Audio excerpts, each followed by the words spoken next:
Hi, నా పేరు Prithvi. Welcome to my channel. ఈరోజు ఎపిసోడ్ చూసినట్లయితే పెద్దగా ఏమీ లేదు. నిన్న టాస్క్నే కంటిన్యూ చేశాడు. ఒక రకంగా చెప్పాలంటే ఈరోజు బోరింగ్గా ఉంది. పెద్దగా ఏమీ లేదు. కాకపోతే అదే ఆర్గ్యుమెంట్స్, అవే కొట్లాట్లు కంటిన్యూ అయినాయి. ఒక రకంగా చెప్పాలంటే భరణి గారు ఎలిమినేషన్ అయిపోవడం కరెక్ట్ అనిపిస్తుంది. ఎందుకంటే తనూజ కానీ దివ్య కానీ ఎవరి గేమ్ వాళ్ళు ఆడుకుంటున్నారు. ఇప్పుడు ఒళ్ళు వంచుతున్నారు అన్నమాట. దివ్య కూడా తన స్ట్రాటజీతో తన గేమ్ తను ఆడుకుంటుంది. తనూజ మాత్రం విశ్వరూపం చూపిస్తుంది ఆర్గ్యుమెంట్స్లో. తన గేమ్ తను బాగా ఆడుకుంటుంది. ఒక రకంగా చెప్పాలంటే భరణి గారు వెళ్ళిపోవడమే కరెక్టు. వీళ్ళ గేమ్ వాళ్ళు ఎవరి గాడిలో వాళ్ళు ఆడుకుంటున్నారు అనమాట. ఇమానియల్ని మెచ్చుకోవాలి. ఎందుకంటే గేమ్ని గేమ్ కింద ఆడుతున్నాడు.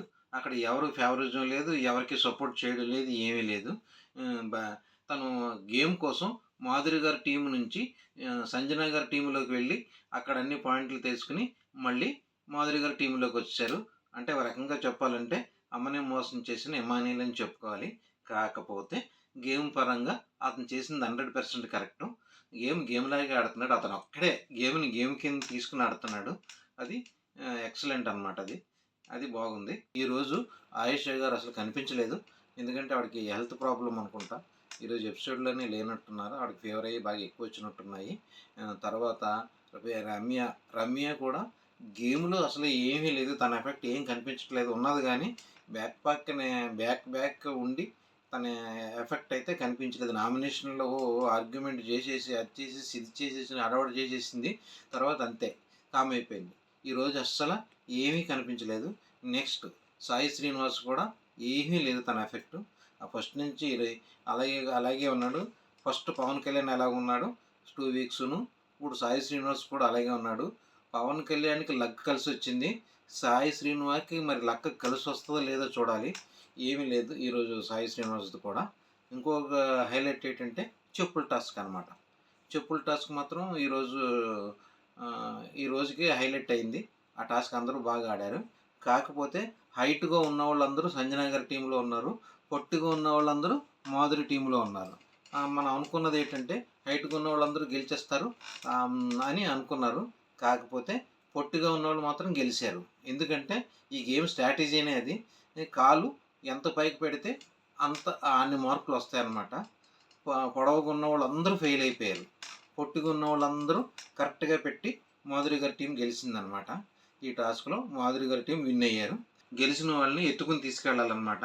సంజన గారి టీం అంతా మాధురి గారిని ఎత్తుకుని తీసుకుని బిగ్ బాస్ హౌస్ అంతా తిప్పారు. ఇదొకటి ఈరోజు జరిగింది. ఈ రోజు వరకు ఓటింగ్ చూసుకున్నట్లయితే యాజ్ యూజువల్గా తనూజ గారు సేఫ్ జోన్లో ఉన్నారు. ఆవిడ ప్రెసిడెంట్ ఇప్పటికైతే ఫస్ట్ ప్లేస్లో ఉన్నారు. పవన్ కళ్యాణ్ సేఫ్. భరణి గారు ఓటింగ్ మాత్రం దివ్య గారికి పడుతుంది. ఆవిడ సేఫ్. రీతుకు కూడా ఓటింగ్ బాగానే ఉంది. ఆవిడ సేఫ్.